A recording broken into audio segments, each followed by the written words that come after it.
down and take pictures. Oh, fun. Yeah. It's fun. Really little, yeah. Sure. 18 months. Let me add that. Well, now almost 2 and almost 4. Yeah. Get a So, shot with her. got our youngest took a head dive down 6 steps yesterday. I mean, she's fine. I mean, she was totally fine. It was just like so scary. Because now she can sort of like open the door, you know? Like, so you open the garage door. I have a good timer, but I haven't seen it in 10 seconds. I'm like, where is she? So I go like, I'm like, Harbor, and I like go around, and I'm like, I see her door open, starting to go down the steps, and Harbor, and she looks back, and then falls, and I was like, oh, I caused this. It was really, yeah, and then it was like slow motion, you know, it was like 1 second, it was like rolled out, and then I started smacking her face too. Yeah, and then she busted her open, but otherwise she was totally fine. Yeah, it was just scary. I feel like I see my kids doing like things that. Should we just bypass the microphone system? You are jumping off a giant tree limb. You're doing something really dumb, and that's never what it is. Right. I mean, I've got audio, but it's not good. Right, yeah, like, roll out the couch, you just lay on the couch. Hello? And roll out and how do you 5 stitches? Hey, this is Steve. We're having a real audio issue here. I got online finally, but the mixer, I can't get it to send audio through. Yeah, no, seriously. Voiceovers. It was pressed in, but I tried it without it before. Let me try it. So if I go to the Tracy's saying This is hurt my baseline right That's where I'm here. red button is down, now it's up. Hey, excuse me. I think they can hear us. Okay. So the main mix, it's on. The phone's control room. That one killed it, but that was up and it was running. So I could see the sound on the lights, but I'm not getting it into OBS. Try it.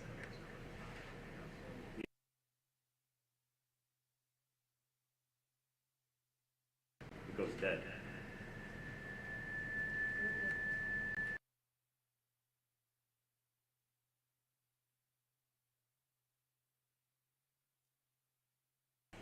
Well, they're waiting.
He said it might have worked.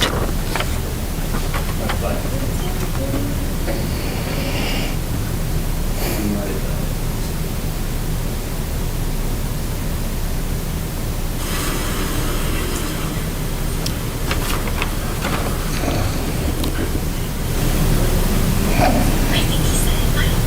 It worked. All right, give me 1 second and restart.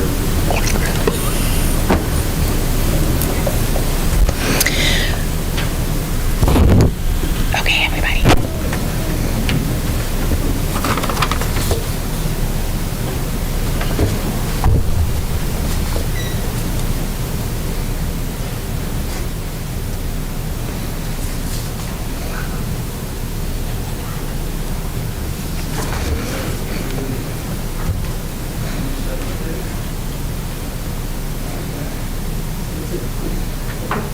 Is that good?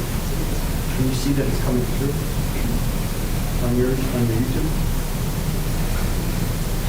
So I see the central. Okay, that's it. Should be good.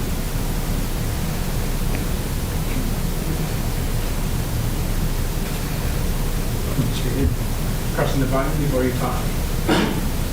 Okay. You can tell me when to start. And we're good.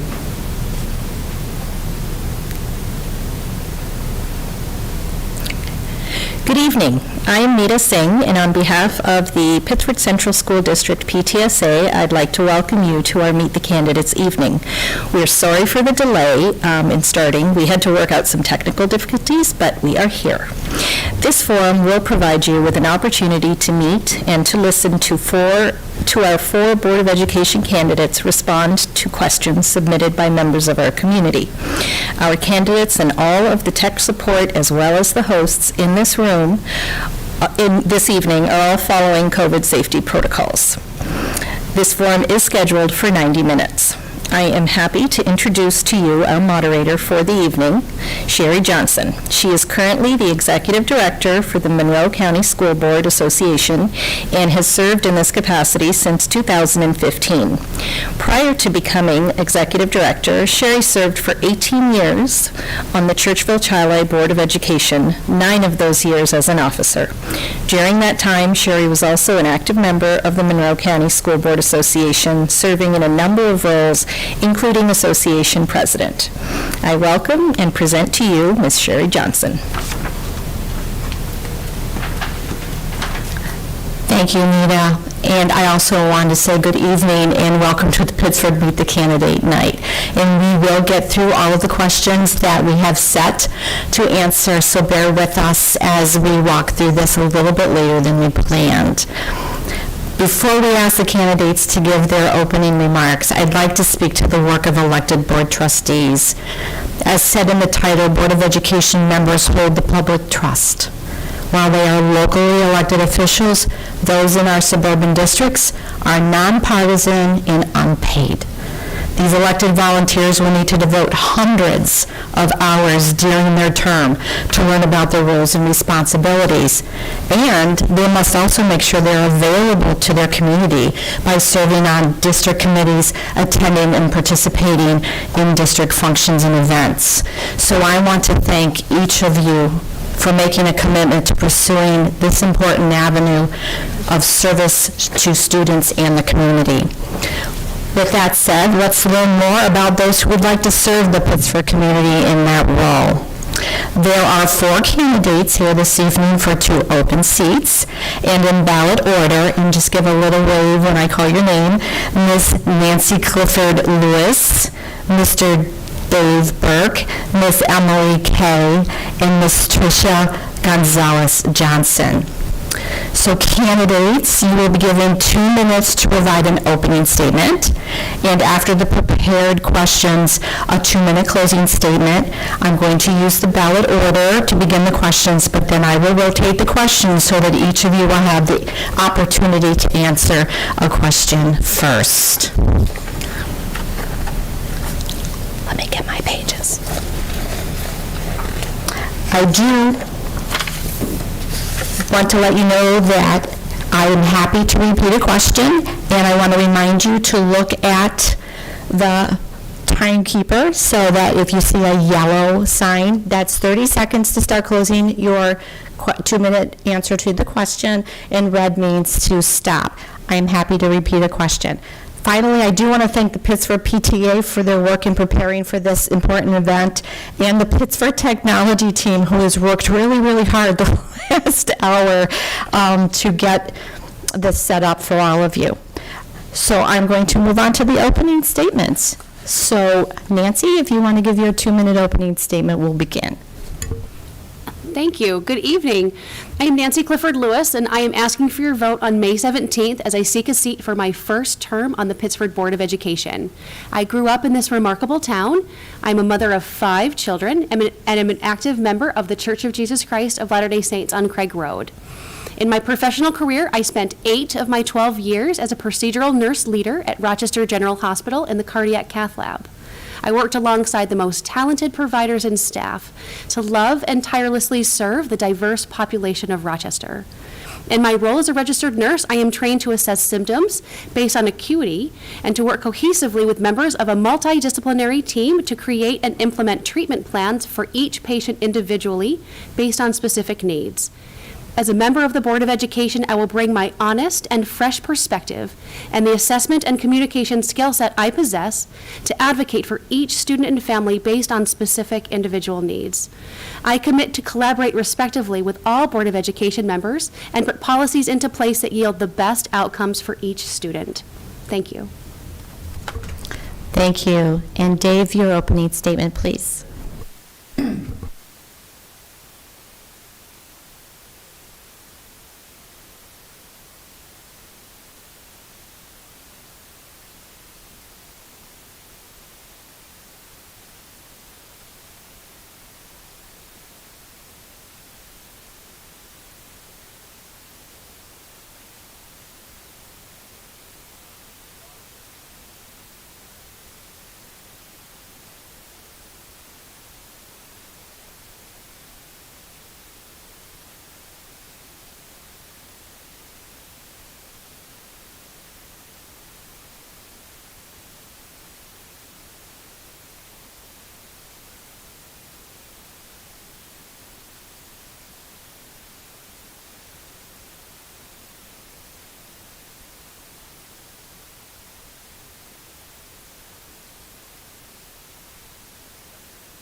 Ultimately, what I found was 3 themes. The first was we all want what is best for our children, and the majority of our community shares our values, the core values of our district. The second thing that I found is that while there's always room for improvement, our district is doing a very good job. I believe our students are safe. I believe they're being challenged academically to reach their potential. And finally, I believe that we have a very strong leadership team. Having worked at a number of different organizations, I know having a strong leadership team is very hard to build, and it's even harder to recreate if we lose it. And so my professional experience has taught me that being a member of any board, public or private, requires a diversity of experiences and perspectives in order to enable a leadership team or an administration to do their best work. And I believe I can bring that diversity of perspective. So I hope you'll vote for me on May 17th. Thank you. Dave, because your mic wasn't on, they weren't catching that. Can you give us like the first couple paragraphs of your opening statement, just to give you the opportunity to introduce yourself? Sorry about that. Thank you, PTSA. I'm Dave Burke. I am seeking the first term to the school board. My wife and I both graduated from Pittsford Sutherland 2002, and we relocated back to Rochester during the pandemic in 2020. We spent about a year looking for a home in Pittsford because we were very committed to sending our children, Owen and Harper Burke, to the Pittsford schools. While I was away from Pittsford, I earned a degree in economics and political science from the University of Vermont. I also studied at Georgetown and the London School of Economics. Over the past 15 years, professionally, I've worked in operations, management, and leadership roles at a couple of different technology companies, both in New York and San Francisco. My interest in the board really started during COVID when I began to see a lot of the national discourse spilling over into school rooms and school boards across the country, and I wanted to understand what was happening locally. And so that led me to start attending board meetings, meeting with different members of the community, parents, administrators, teachers, to try and understand. Coming out of that experience, I ultimately found that, while we all very much want the same thing for our community, and we share the core values that we've posted in our district. Thank you. Emily, same thing. And if I don't see you reach for your mic, I may give you just a nudge so that we make sure you get recorded. Thanks. Yeah, thanks, Sherry. I'm Emily Kay. I'm a proud product of our Pittsford schools, K through 12, and together with my husband, Andrew, also a Sutherland grad, I have 2 kids who now attend my old elementary school, Mendon Center, and a preschooler who can't wait to join his brothers there. By this point, I know our district pretty well. As a student, I sat in the back of board meetings and took notes as my mom, Kathy Sigler, sat on the board. And as a parent, I still attend our board meetings regularly, sometimes to speak, but usually just to listen to our district and to our community members. I also make it a point to attend our equity power hours, curriculum reviews, budget workshops, and any other forum that our district provides. I'm a proud member of our PTSA, and I currently volunteer at MCE as the secretary, e-news editor, room parent, yearbook staff, Light the Loop volunteer, classroom volunteer, and I'm a member of PTSA Quest. Through these experiences, I've seen how Pittsford's unique culture of collaboration between teachers, parents, administrators, students, and the community has allowed us to maintain such a high standard of excellence year after year. On a personal level, I'm a logical and analytical person. I've worked in data analytics, and I believe in data-driven solutions. I'm not going to fan the flames of outrage, and I'm not going to be reactionary when something inflammatory comes in front of the board. I'm passionately invested in finding the right solution, but I'm intentional in doing so. Over the past few months, I've heard this question a lot: why run for school board? And the answer is simple. I am fiercely protective of what we have here in Pittsford. When I left our schools, I saw what an incredible advantage my Pittsford education was for me, and I feel passionately about ensuring that asset is passed down to every single kid who goes through our buildings. But a school district of Pittsford's caliber doesn't happen by running on autopilot. It needs a constant stream of stakeholders who are committed to growing our standard of excellence in all areas for all students. In the coming years, I look forward to continuing to step up and help this district create the most collaborative, inclusive, and academically rigorous experience possible for our kids. Thank you. And Tricia, your 2-minute opening statement. Good evening. My name is Tricia Lynn Gonzalez Johnson. I use she, her pronouns. I acknowledge that we are lucky to be on the land of the Haudenosaunee. I want to thank the PTSA for hosting and organizing this event on top of everything else that they do, the Pittsford School District for creating the space to come together, Sherry Johnson for moderating, and my fellow Pittsford residents, neighbors, friends, family, and colleagues, past and present, who have been supporting me in this journey and encouraging me to be myself so that I can best serve them as well as our future leaders here in Pittsford. I am a parent of 3 amazing children in the district, one attending CRMS and the other 2 attending Sutherland High School. They are involved in various aspects of the Pittsford educational system, ranging from individualized education plans to dance, music, and theater. Why do I want to run for the board? I am a student-centered educator that has worked for 17 years, making sure that I connect with people and communities across all disciplines and cultures so that I can ensure an amazing future for my children, as well as all of the future leaders that come into my life. I want to be who I needed growing up. I know that I can communicate in ways that reach across all political barriers because I'm currently involved in all aspects of education, from state testing to curriculum development to the next generation standards to the cross-curricular implementation. I can clear up misconceptions and bring us back to what is actually happening and supposed to be happening in the classroom. I can guide, offer suggestions, and even create what is needed to move us forward. I am always learning. I will admit mistakes. I will listen, affirm. I will take action. Then I will reflect on the actions I take. I will speak up if something isn't right.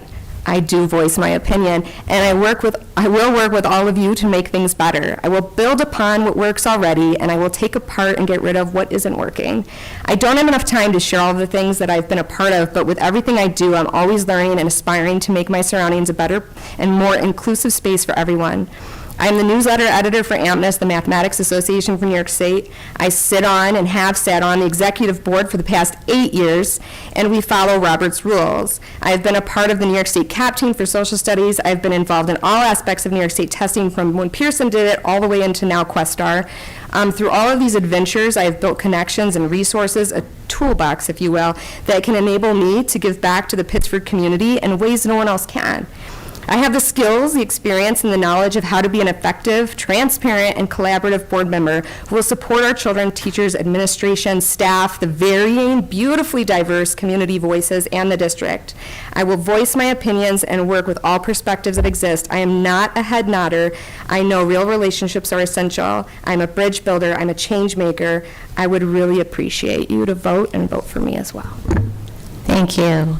Now we're going to get to the questions. I do want the community to know that there were pages and pages of questions, but the questions that I am asking this evening are direct questions that the community submitted, except for maybe the word the or something that I thought would be more helpful. The content of the question is as written. So the very first question, we'll go back in ballot order. So Nancy, you'll get this first again, 2 minutes. Make sure your mic is on. What is the biggest challenge that you see for the Board of Education in the next few years? That's a great question. I feel like the Board of Education at this moment in this season is challenged with so many diverse voices. We have so many needs and so many students and families in our district who feel like they are marginalized, like they are not being heard, like they may be unsafe in our school system. And as a board member, it is my role to listen actively and to communicate with each family and make them feel like their concerns are the most important, because in that moment, their concerns are the most important. And I will take those concerns back to the Board of Education, to our superintendent, and be active in creating policies that will protect our students and make them feel loved and heard and valued, as well as their families. Thank you. Thank you. Dave, same question. So the question being, what is the most important thing the Board of Education needs? What is the biggest challenge that you see for the Board of Education in the next few years? Yeah, so I think the job of the Board of Education is to empower the administration, and the best way to do that is for us to ultimately be able to, we have to be able to give the administration the opportunity to communicate effectively to our school and all the students there. And we have to be able to give them the tools that they need and listen to them effectively. Thank you. Thank you. Emily, same question? I think that moving forward, especially moving out of COVID, I see sort of a two-prong issue on the horizon in terms of mental health and physical safety. I think we're already there in terms of mental health. Coming out of COVID, we have a lot of mental health issues among our students and among our teachers. We have been working toward addressing these. We've been partnering with Pittsford Youth Services, with Golisano, with the U of R, but there's still a lot of work to be done. And when mental health is something that isn't being addressed, that always puts us in an issue where we need to be worried about physical safety. No one likes to think about the worst case scenario of an active shooter, but I do think that we need to get back to thinking that this is something that could loom on the horizon, especially considering where we are in terms of mental health. Thank you. Tricia? Yes, thank you for that question. In education, things are always coming, right? Coming from the state, changes, but really I feel it's communication that will get us to where we need to be. So we need to have crucial and critical affirming conversations as a community in order to best serve our children and families. Approaching these difficult discussions with an appreciative inquiry will allow us to move forward. One proactive thing we could do is have more public forums, create space and opportunities to hear from parents and community members in a transparent, responsive, consistent way. Our schedules don't always allow for that, but to really make sure that we work that in. We can focus on continuous improvement, create cohesive action plans that we can reflect on later. We can collect surveys and anecdotal notes from meetings so that together we can begin to identify the needs and come up with the next steps to address them. I think in cycles, and I had to make a little template, which I can share later, but basically like listen, listen, affirm, plan, take action, reflect, repeat. And if you have that full cycle in place, then we can do anything. When all of the restorative practices are in place, change happens. I believe in that. I've seen it for the past 17 years. This allows for both parties and their families to feel like cause and effect happened, as well as reflection and renewal. When people are held accountable for wrongful actions and are allowed the opportunity to apologize and offer ways to make up for the harm they've caused, everyone walks away being heard and having learned from the experience. Students want to know what is okay and what isn't okay. They want to feel supported, heard, and valued. It's cause and effect. We have to recognize that mistakes will happen. They're okay, and we learn from them. If we work together and build upon what works and get rid of what doesn't, then we will already be heading in the right direction. Thank you. That's the first question. Second question, Dave, you get this one first. And just as you will see a theme, these questions are related to board service more specifically. How should board members address differences of opinions amongst themselves? So, Dave, you get that question first. In terms of expressing differences of opinions, I think it's really important that board members have a diversity of perspectives and opinions. One of the most important things for a board team or any team is to be able to establish a foundation of trust so that they can have hard conversations with each other and disagree, but still, work to move forward in a unified direction. And so I think when you have that type of foundation of trust, that's where you'll be able to address those issues collectively as a board team. Thank you. Emily, same question. How should board members address differences of opinions amongst themselves? I 100% agree with what Dave said in terms of you need a foundation of trust and respect among the board members. Everyone has to feel that they can voice their own opinion. There will still be differences of opinion, and I believe that in those instances, more information often helps people to at least understand other perspectives and find a common ground that you can move forward of. Things aren't going to always be unanimous, but I do think that if there are differences of opinion, if more information is provided to give more context to those opinions, it's going to be easier to resolve them in a respectful way. Thank you. Tricia? Yeah, so again, communication, but I also think our board needs to represent our entire community. So it's okay to have completely different, opposite points of view as long as you can communicate effectively and have those critical conversations. I like to call it's accountable talk in the school lingo, like being able to affirm each other's voices, I heard you say, and really work on that and establish relationships, because relationships are key. If people feel heard, they don't go to the next level, they just communicate back and forth with you. And obviously it's really hard for the board, the superintendent, to talk to everybody in the community. So if we all have different perspectives and we all talk to our constituents, our stakeholders, our friends, our relatives, our neighbors, right? If we talk to them and we bring it back to the board, then we can have those critical conversations and make decisions together. Thank you. Nancy? I agree with what was said previous. I feel like trust and respect amongst the board members is crucial. I also think that we need to focus on what is similar between us. Our goals are the same. I've been saying it consistently for these last few weeks. We may have differences of opinions and our different vantage points of how to achieve a goal, but the goal is the same.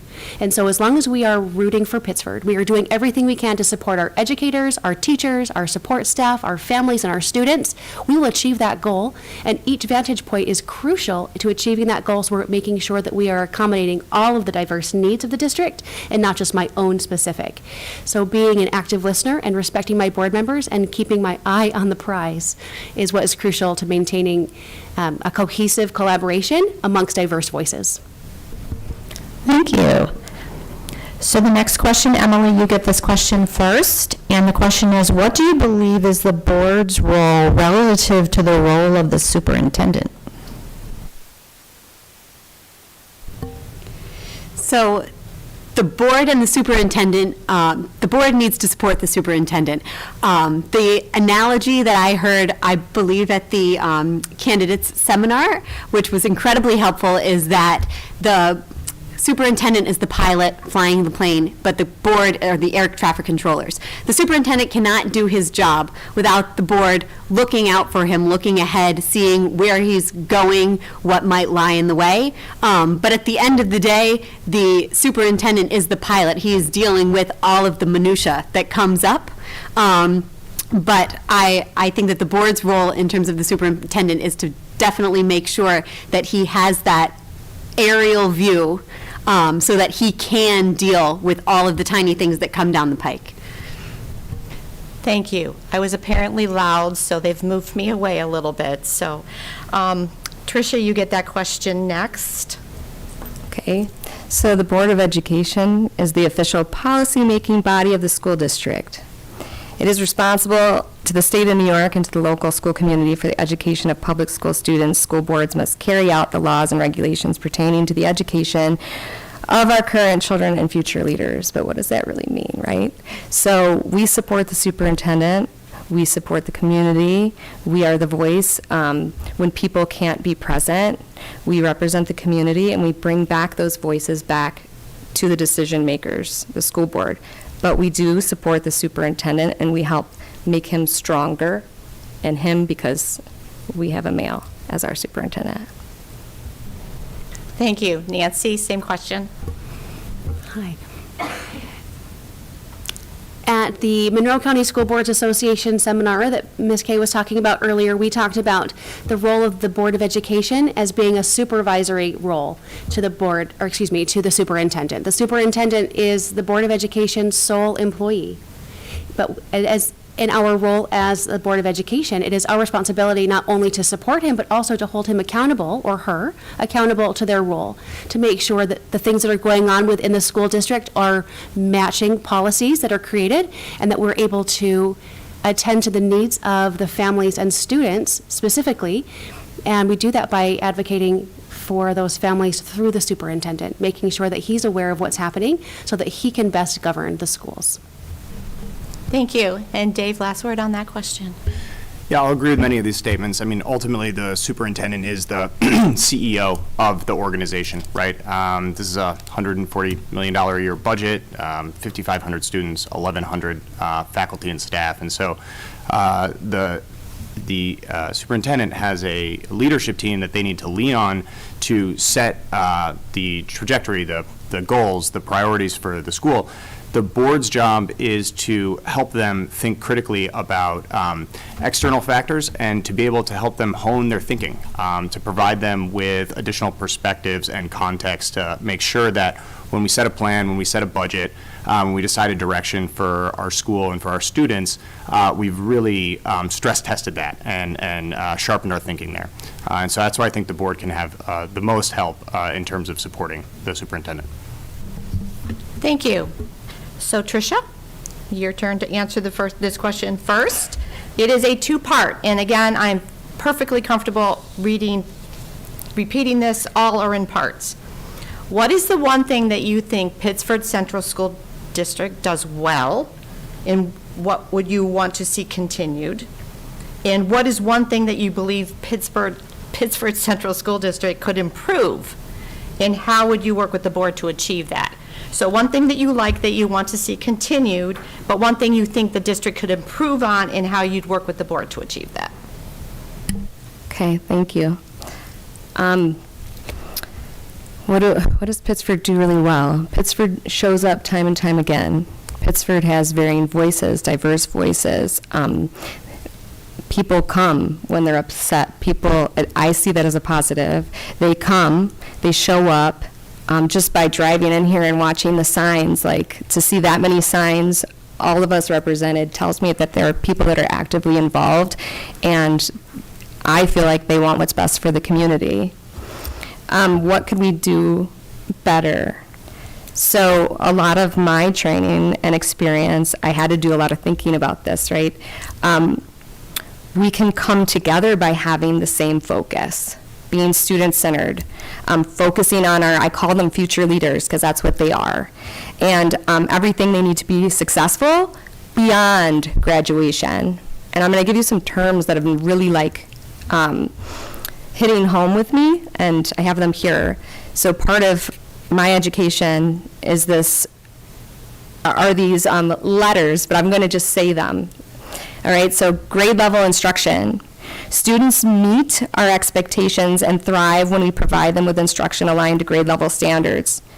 But I'm not going to just stop there. Imagine if we have individual goals that enable them to go even farther. So the grade level is like your baseline, and you want to push them farther. You want them to meet their individual goals. Engagement enables students to be involved, engaging instruction, maintain students' beliefs about who they are, where they come from, and what they can be. Teachers who enact engaging instruction have an awareness of and accountability for the curriculum demands for rigor and productive struggle. Okay, affirming. Instruction acknowledges that and honors students' ethnic, racial, and linguistic identities and their current and historical experiences within the context of grade level work. Teachers who provide affirming instruction articulate or demonstrate how students can use the learning in their world and their larger world. And then meaningful instruction. Look at the world. Students will be able to look at the world, then decide, including critique, how the knowledge can move them, the learner, into their world. They'll be interacting with the people around them. Thank you. Nancy, same question. Are you good with it, or you want me to repeat it? Something that I like and something that I think we can improve on. What do you think that the district is doing really well and want to see continued, and then what would you like to see improvement in, and how would you work with the board to achieve that? Thank you for clarifying. Pittsford consistently is top tier. It's again 2% in the nation for producing free thinkers who are successful at the collegiate level, which is remarkable considering what we pay to live in Pittsford. I would say that we have the most remarkable Pittsford pride. People love to be in Pittsford. We have 4 candidates for Board of Education this year who graduated from Pittsford schools, are products of these schools, and wanted to come back and raise their families here because of how marvelous Pittsford is. I love that. I love that people want to raise their families in such a well-rounded, established community that offers a remarkable education. The one thing that I would work on as a Board of Education member is transparency. I feel like as I was communicating with parents and teachers and administrators these last few weeks preparing for tonight's event and for my board service, there was a lack of understanding of the chain of command of questions. Parents didn't understand who they needed to speak with if they had a concern about their child's curriculum, if they had a problem with something that was going on with a classmate. They thought that all letters needed to go to the superintendent and the Board of Education. That's not really the case. We would start with our school teachers, our school principal, and move along a chain of command. And so I feel like as a board member, we can work to actively engage the community so they understand that their questions are being taken care of in a prompt, effective, and concise way, so that all the needs of their families are being met at the building or the district level. Thank you. Thank you. Dave, the same question. Thank you. In terms of things that I think the district does very well, I think we really live our core values.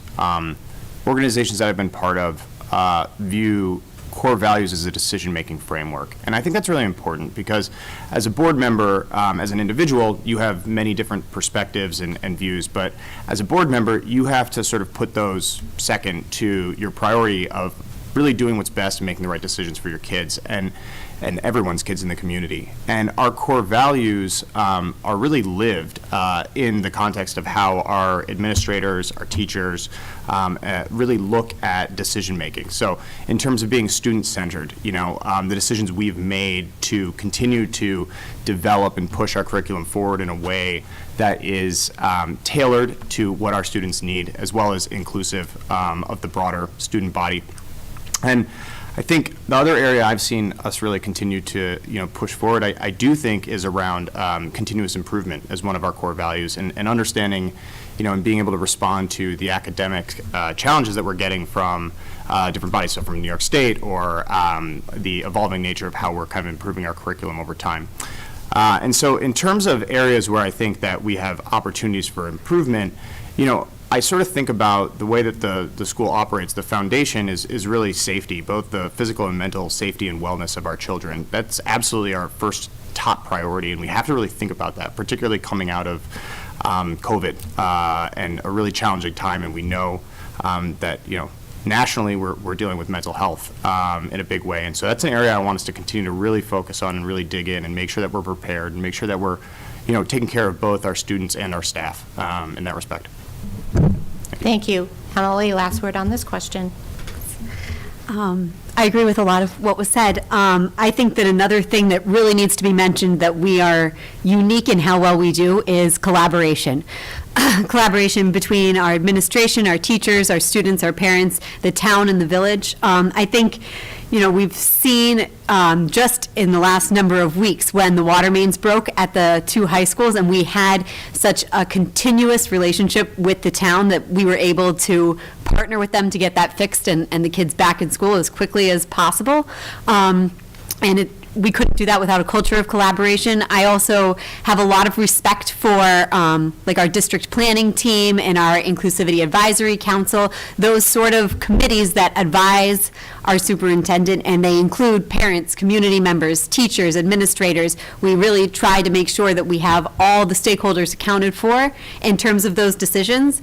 And our relationship with our teachers, the way that we are able to go through negotiations without things getting acrimonious, the way we are able to solicit input from our teachers and really, try to make sure that we are all on the same page doing the best things for the children is unique and incredible. One related area that I actually do think we could improve, though, is in terms of informal input from the community. I've heard a lot of parents specifically feel like the process to get involved or to get their voice heard is kind of opaque. They could stand up at a board meeting, but that's not a conversation. They could, go to an equity power hour, but it's, again, sort of writing down a question or writing down a comment on a note card. It's not really a conversation.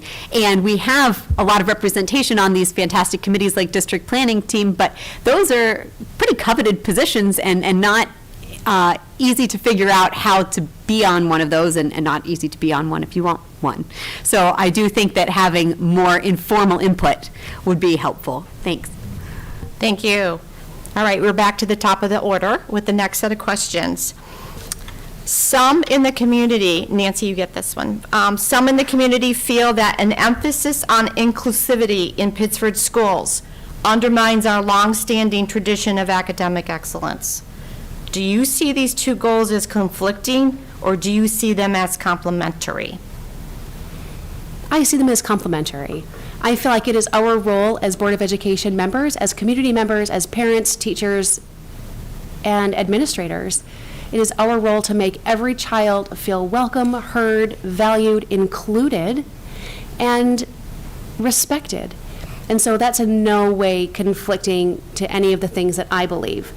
And we shouldn't be using this word in any kind of a divisive or negative way. It really needs to be seen as a way for every student and family to feel like their voices matter, and that we will make strides in every way we can as Board of Education members and in building level to make all children feel welcome and valued and heard.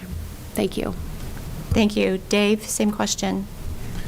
Yeah, I strongly agree. I think not only is that concept of inclusivity complementary, but I think it's a really important aspect of teaching our children to become critical thinkers.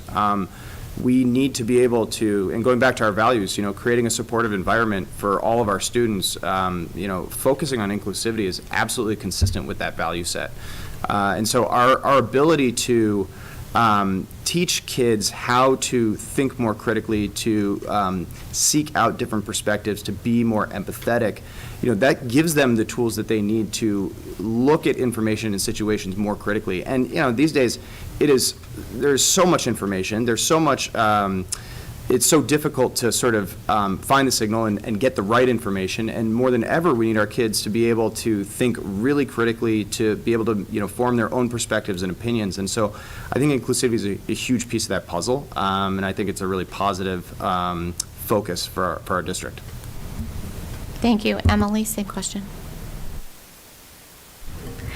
I completely agree with what is said. I mean, inclusivity and academics have to go hand in hand. We can't expect all students to do their best if all students don't feel that they are welcomed and affirmed, and their families are welcomed and affirmed, and they see themselves represented in school, and they feel like people know and appreciate them for who they are.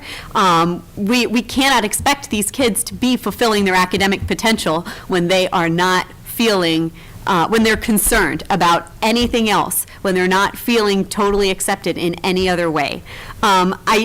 I do think it's really important to note as well what inclusivity and equity are and aren't. You know, equity is a rising tide that raises all ships. If we are maintaining high standards for all kids, if we are helping more kids reach these really high standards, that's good for everyone. You know, it's not cutting down the tallest flowers, it's not pulling down kids to a lower level, it's raising everybody up, and that helps every kid who is in that classroom. Thank you, Tricia. Yeah, but to go with that, it's not pie, right? Sorry. But it's not pie, so if somebody gets more of something over here, it doesn't mean less for somebody else. And I think that's a lot of the confusion that comes in. The new standards are coming out. I'll speak specifically to science. I know there's a lot of confusion about if you get rid of the honors program. That sounds like it's a trigger, right? It sounds like you're getting rid of something that's really high in here, but what they're finding is the new standards are actually raising the bar. Right? I would be more asking the teachers how you can differentiate. Like, the standards allow for differentiation, but how are you going to do that? Like, that should be the questioning, right? Not worrying about getting rid of it, because you have AP programs that are there. They're not going away. You know, and this also allows more students to be able to get into AP programs, because sometimes that title of honors kind of got in the way. And I know that's kind of a trigger word, and I love how you all defined it, because that's really what I was thinking was this idea of diversity, equity, and inclusion is a New York State initiative, but why? It's becoming a trigger word, it's becoming political, but that's also because they want you to click on it and they want to make money off you, right? It's not because they're focusing on students. So diversity is acknowledging our differences, embracing our various strengths, and encouraging others to reflect on our weaknesses. Equity, this idea that different people may need different support in order to reach their individual goals, right? They get what they need to be successful. Inclusion, fostering an inclusive climate. You and I work together. We are not the same, and being different than one another is okay. The more our children can learn to value the world around them and understand that we all come from different backgrounds, religions, families, cultures, the better off they will be when they leave here, right? This small town, it's actually very small amongst this giant world, and better to enter the workplace, because in the workplace they're going to be surrounded with people that are different than them, and so you have to affirm them. And if your basic needs aren't met, and I could totally speak to that, then you're not going to care about the learning environment, right? So you have to be safe, your basic needs have to be met, you have to build relationships and know your children and their families, and there you have it. Thank you. Thank you. All right, Dave, back to you for the next question first. Do you support changing school start times? And if so, how will you work with the board and the district to get those implemented? Great question. I think school start times are very tricky. I know there's a lot more, there's a lot of studies that have come out that have said, particularly for high school students, later start times kind of work better with their sleep patterns and circadian rhythms, and so they'll be more active and more engaged if they're able to sort of start school at a later time. I think the challenge associated with that is it is a district-wide initiative. So, for example, twofold. One is there's a ton of after-school activities, right? So if, for example, we start pushing back the start time, an hour or two for our high school students, we're going to have to push back all of those after-school and extracurricular activities, sports, outdoor activities, back that time as well. And so I think that creates challenges. Additionally, we have a single fleet of buses that services all of the schools in our district, and so we would also have to rework all of the bus schedules, which I think would be very disruptive for a lot of our parents and students as well. And so I think there are a lot of good reasons to seriously consider later start times, but I would say today, if I had to take a perspective, I don't think it would be something I would prioritize, and I would probably want to push that out to a later time, because I just think it's a very challenging and disruptive thing to actually execute. Thank you. Emily, same question. Yeah, I agree with a lot of what Dave said. I believe we had a committee that looked at this years ago, and at the moment, they didn't have enough information to work out all of the kinks. I think the science does show that it would be better for our adolescents to start later, because the way that their sleep rhythms shake out, they tend to get their best sleep later at night. So even when we send them to bed earlier, it's not really the best thing for them scientifically. Webster, I believe, tried this right before the pandemic, and so I think everybody's sort of watching and waiting. I think if we wanted to move forward with this, we would probably want to try to move forward as a county, because if our sports teams are playing later at night, if our extracurriculars are later at night, we're going to need to coordinate with the rest of the county so they have someone to play. So I do think as we sort of see how things are going in Webster, we could think about looking as a county at maybe this being an option. Thank you. Tricia? Are my children watching? That's all I'm going to ask right now. I have both my babies and, no, sorry, Jackson, my big boys in 7th grade. That's more embarrassing, sorry, Jackson. And my oldest ones are in high school. My husband and I take turns waking them up, and he's much better at waking them up than I am. I will tell you that we already have different start times, because I watch the buses go by, and when I go to work, that's when the elementaries are coming through. And I would love if we could just flip-flop and have the elementary schools come in a little earlier, just because I work in elementary and I see them and they are more wide awake. And my students, where I am, get on buses and they're on the buses for an hour, right? And they are wide awake and ready to go. High school kids, it doesn't matter what time I ask them to go to bed. It doesn't matter how many reminders I give them. It is harder for them to wake up. It is harder. They work better at night when they're doing their homework. I see it in action. It makes sense that the science works. But even if you just flip-flopped, you wouldn't have to change much, and it wouldn't be a huge amount of time. But obviously that's my opinion, so I would love to actually throw that question back out to our community and see what people really wanted, and then come and discuss it. Because I tell you right now that my high school kids would love it if they could just go a little bit later, right? Often they are trying to run to the bus or stumble and trying to eat a bagel on the way, and it's really hard for them to get what they need and get to that bus on time and then get to school on time. Nancy, same question. I agree with what's been said before me. I especially agree with what Tricia just said about flip-flopping the elementary level and then the high school and middle school times, with making it more conducive for the high school kids to have a later start time and having our younger children at school a little bit earlier. I also am concerned about transportation. I feel like our transportation is spread so thin, especially right now post-COVID. We have such a bus driver shortage that trying to navigate an entirely new bus route and bus times would be really challenging, not to mention what Emily said about correlating activities with other school districts, especially in Monroe County, and of course family time. If we have a later start time, children won't be able to work after school. They won't be able to participate in their sports, and that cuts into time that they would otherwise be spending with their families. So at this moment, I feel like what we're doing is working, but if we were to try something, flip-flopping the elementary and the high school would be a great next step. Thank you. Thank you. Emily, you get to go first for this one. And a couple of you touched on this, but it certainly was brought up several times on the questions. How will you work with the board and the district to address the continued mental health needs of our students? Yeah, so this is a big one. This is something where I would want to see what specifically is needed, because I do think that this is something where the students and the families and the teachers, because the mental health of the teachers is also paramount, and it has taken a hit during COVID. We have really stretched them incredibly thin. I have heard that our partnerships have really been fantastic in terms of mental health.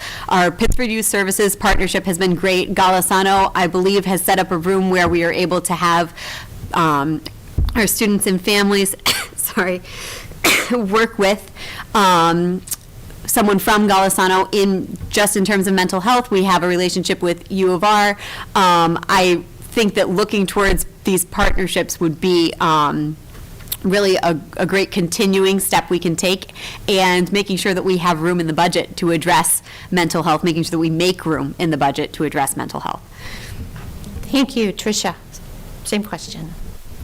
Okay, this one hits home, but I really think, like, as a state, I get to watch, because of Amnesty, I get to talk to teachers across the state, and during the pandemic, obviously, a lot of nuances were noted, right? And everybody knew there was a problem, everybody saw it, and then I kind of feel like, I don't know how to say this, but we kind of went back to the old school ways of just get back to school, just do it, you know, as if nothing happened. And I know, at least for me, speaking for me growing up, it's like, oh, rub some dirt in it, get up, keep walking, you know, laugh, ha ha ha, if you get hurt. That's not like, you know, so now I awkwardly laugh if I get hurt, and I'm like, no, I'm really injured. But I feel like if we had just paused a little bit and really, you know, like, hey, what just happened, and have those conversations with children and allow them the space to just talk about it, instead of getting right back into it as if nothing happened. But putting that aside, I think it's about building relationships and really knowing your students. I believe in restorative practices. I believe in morning meeting. I believe in after lunch circle ups. I believe in all of that, but really getting children and adults to talk about it, that this is an issue, but it's always been, and it's okay. It's okay to not be okay. And just actually affirming people with where they're at and what they're doing, and talking about it and making it okay to talk about it. I think that would be a huge step in the right direction. Of course, making sure that we have the right supports, counselors and social workers and the hospital programs. But again, if you don't talk about it, then you don't know that something's wrong. So those daily check-ins, when the children get off the bus, when they, you know, there are people and adults situated so they can be that go-between before they even get to the classroom. You can spot that child, you can have the conversation, and just having those systems in place would make a big difference. Thank you. Nancy. I was reading an article today that actually talked a great deal about mental illness. The CDC cites that between 2009 and 2021, adolescents who feel hopeless and without purpose went up from 26% to 44% in 2001. And they attribute it to device use, because children are using between 5 and 7 hours worth of devices. That's perpetuated a lot because of what we've done during COVID. We relied so much on technology during COVID that now it's a commonplace in our families, in our homes, in our hands. And I feel like as a board member, we need to step back from technology. Technology is wonderful. It certainly has a place. It allows us to be connected and to be together. But interaction together, being present when we are present, is such a crucial part of mental health and to mental wellness. And I feel like we've lost that. We've lost that general ability to communicate well and effectively in person. And eliminating in mass the amount of time that we're on social media, the amount of necessary time on devices would be amazing for the mental health and wellness of adolescents as well as adults. Thank you. Thank you. And Dave, last word on this question. Yeah, so I've also read the study that Nancy cited, and you know, this is a national issue that we're seeing across the board, and that means it's certainly happening here for us as well. And I do think devices are absolutely a big contributing factor. And we have to continue to learn and evolve how we work with devices, because you know, technology is a critical component of how we're going to deliver education in our schools. But at the same time, we also need to make sure that we are giving our children the space and the ability to have a diverse learning experience that's not entirely tied to devices, both at school and then outside of school. I think in terms of, you know, how do we deal with mental health? We have to be both, you know, proactive and reactive. I do think Pittsford's done a great job in terms of our efforts around social emotional learning. I think this is a very proactive measure that incorporates throughout a lot of different aspects of how children are interacting and learning within the school setting. And so I think that's a great place to start. And then obviously, as Tricia had mentioned, I think, you know, making sure that we have the services, the counselors available to people is really the way when we start to identify there's issues. So I think those are really, we should continue to focus from a student perspective. But I also think from a staff perspective, it's really important. I know our teachers are understaffed. We're having a hard time hiring. And I think that's probably really stressful. I think they have less slack time and less time to focus on, their lesson plans. They have less substitute capacity. And so we're putting a lot of downward pressure on our staff, and I really think we need to do what we can to ensure that we're giving them the space as well, because I think that's a big piece of the puzzle. Thank you. Thank you. Okay, question number 8, Tricia, you get this one first, this last round, and then we will go to closing statements, and we're doing really well on time. So the question is, as a board member, what are the kinds of evaluation measures you would like to see to determine education success in Pittsford? And you're totally talking to a teacher. We have a lot of benchmarks. We have progress monitoring. We have that. I'm a data queen. But when you're talking about the success of a board, is that what you're saying? Well, as a board member, so wearing your board hat, what would you like to see as like the benchmarks, the measures that would determine education success? I personally love data and putting together data to show and always reflecting on the data to make your decisions. But what I would really love added would be your parent surveys, family surveys, the questions, coming up with, as a board, with questions that would be pertinent to our families, and really just asking them how they're feeling, what they're thinking, and also collecting that data, because if we can find that there's a common question, we can then create a plan, just like you would when you're teaching, on how to address that. Because if one person complains, right, it might be that one person. If 2 people complain, it might be that. But when you've got a large community, a group of students, a group of parents complain, there might be a problem, right? And you have to address that. So you come up with an action plan. So honestly, I would love to see more engagement with families and parents and surveys. It could be Google, it could be wherever we could reach them. And hopefully not the census, because I saw them 9 times this year. Okay, thank you. Thank you. Nancy, are you good with that question? You need me to repeat it? Would you please repeat it? Yes. Thank you so much. From a board perspective, so as a board member, what are the kinds of evaluation measures that you believe you would need to see to determine educational success? Thank you for clarifying for me. So up to this point, that 2% national rank that Pittsford holds so dearly this year is actually based on college readiness and math and reading scores. And I would love to see included in our preparation college retention. We get kids ready to go to college. They are successful free thinkers from Pittsford schools, and I would love to see how many of these students stay in college, stay on this trajectory that they have set from their education. And we would know that, as Tricia said, from surveys and following through with where children are after they graduate from our schools. Thank you. Dave, same question. Thank you. Yeah, I agree with Nancy. I think when you look at evaluation, how do you benchmark, how do you collect data, how do you know if you're doing a good job? There's leading indicators and lagging indicators. And so leading indicators tell us that we are moving in the right direction. Lagging indicators tend to tell us that we went in the right direction after the fact. And I think it's one of the challenges with the rankings, because the rankings are always going to be lagging indicators. They're going to tell us after the fact, that the things that we did, whatever, 6, 12, 24 months ago, actually worked out well. In terms of college readiness, or in terms of AP, number of students in APs, or the number of students who've made qualifying grades in APs.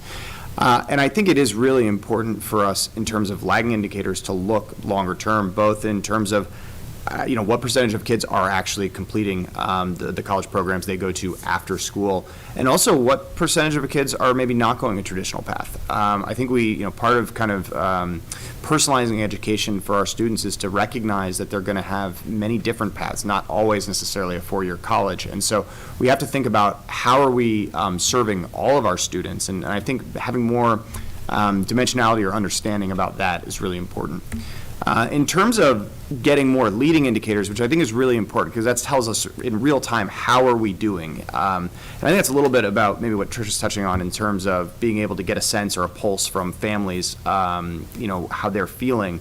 And I think from an assessment standpoint, it's often called like formative assessments.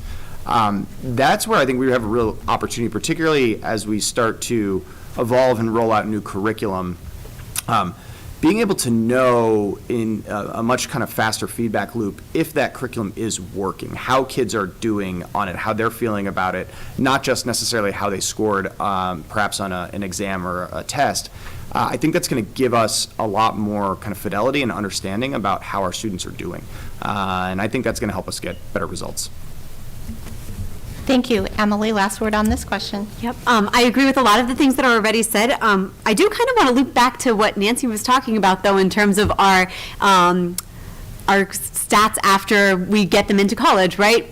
This is something that I did have opportunity to look into recently, and I was incredibly impressed. The National Student Clearinghouse gathers all of that data for us, and they also slice and dice it by all the demographics that you could want. And our freshman to sophomore retention rate is really good, like mid to high 90s, which I was really impressed and actually kind of surprised to see that we are really doing so well. And that sort of paired with something else that I had heard mentioned in a recent board meeting, which was the surveys that we give our students 18 months after they graduate and then another 5 years after they graduate. And looking in at those reports, it's fascinating what we ask them and what they say. At the 18 months, we look by every single subject area as well as sort of soft skills like critical thinking, how well they feel they were prepared.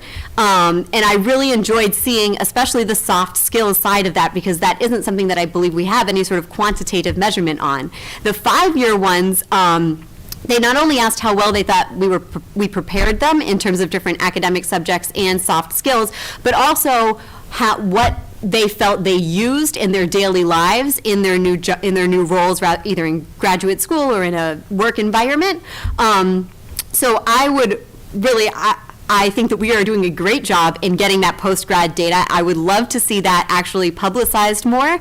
And I also think it would be really helpful to see a similar sort of depth to the younger grades, making sure that we are preparing our elementary schoolers and our middle schoolers for what they need when they're in middle school or high school, especially in terms of some kids that are looking to go in, something that's not just taking an AP in a core academic subject. If you have a kid that's really into music, are we preparing them to join an orchestra or a band or, a play? And if we have somebody who's into science, can they get into the science camps they want? Thank you. All right, thank you very much. Back to the top of the order for the 2-minute closing statements. Nancy, go right ahead. Thank you, Sherry, and thank you to the PTSA for hosting tonight's event.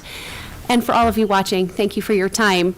My husband, Zach, and I, and our 5 children, live in a multi-generational home with my aging parents in an effort to keep my parents in the home they love as long as they wish. It is my commitment to you, my Pittsford community family of students, educators, parents, and stakeholders, that I will serve you, actively listen to you, and promote a supportive, safe environment for all of our students in school, because Pittsford is the home that we love. Please email me any additional questions that you may have at nancy@lewisforpcsd.com, and I will respond as quickly and thoughtfully as I can, because that is what this process is for me, earning support through trust continually. Please vote Lewis on May 17th. Thank you. Dave?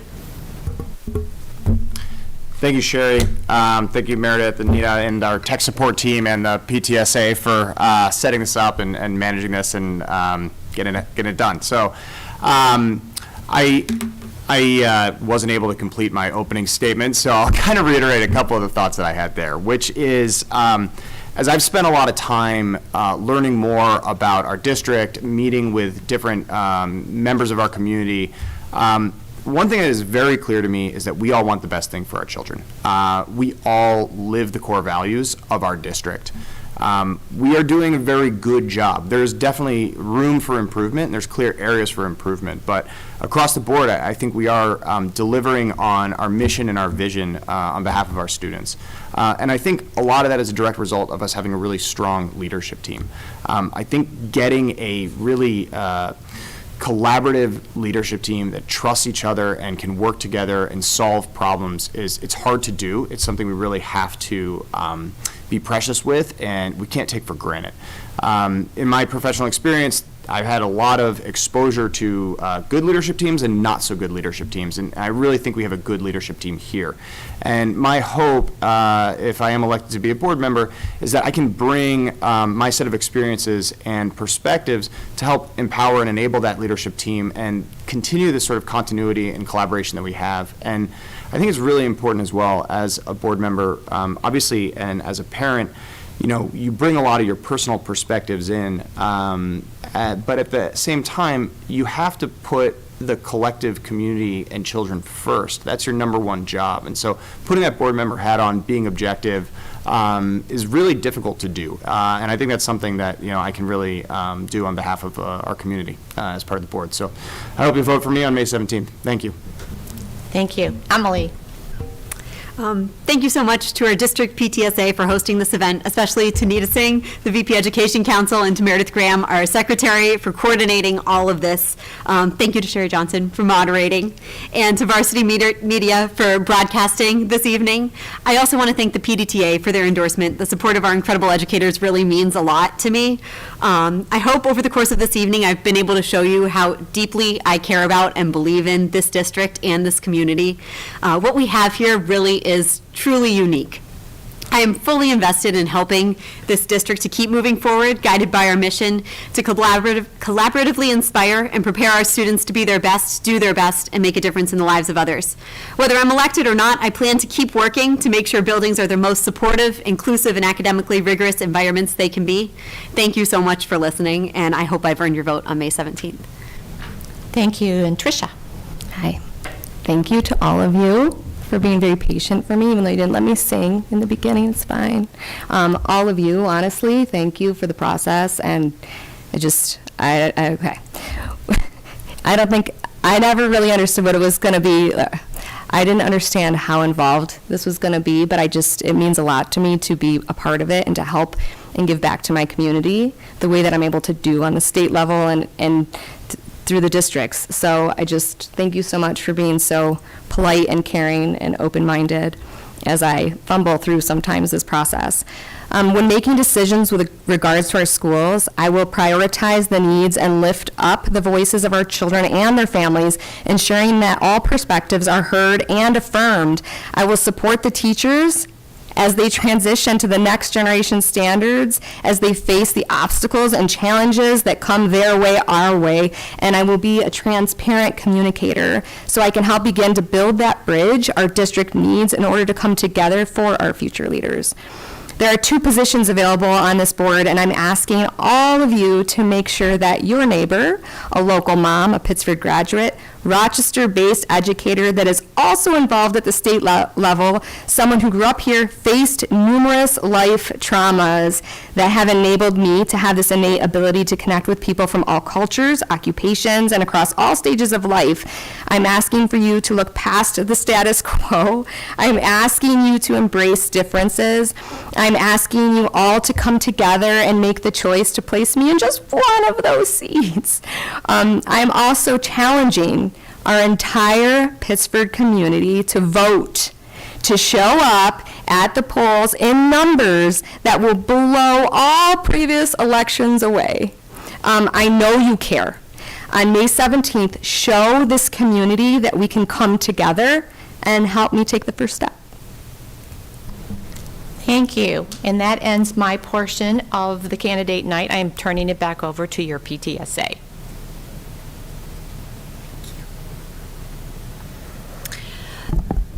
So, on behalf of the PTSA, I would like to thank all of our Board of Education candidates for participating this evening. I'd also like to thank Sherry Johnson and Meredith Graham, as well as all of our technical support that helped us to coordinate and make this evening possible and available to our community. The recording of this forum will be available on the Pittsford Central School District's YouTube page within 48 hours. The Board of Education election is scheduled for May 17th. It is in the gymnasium at Barker Road Middle School, and the polls will be open from 7 a.m. to 9 p.m. Thank you again for joining us this evening, and good night.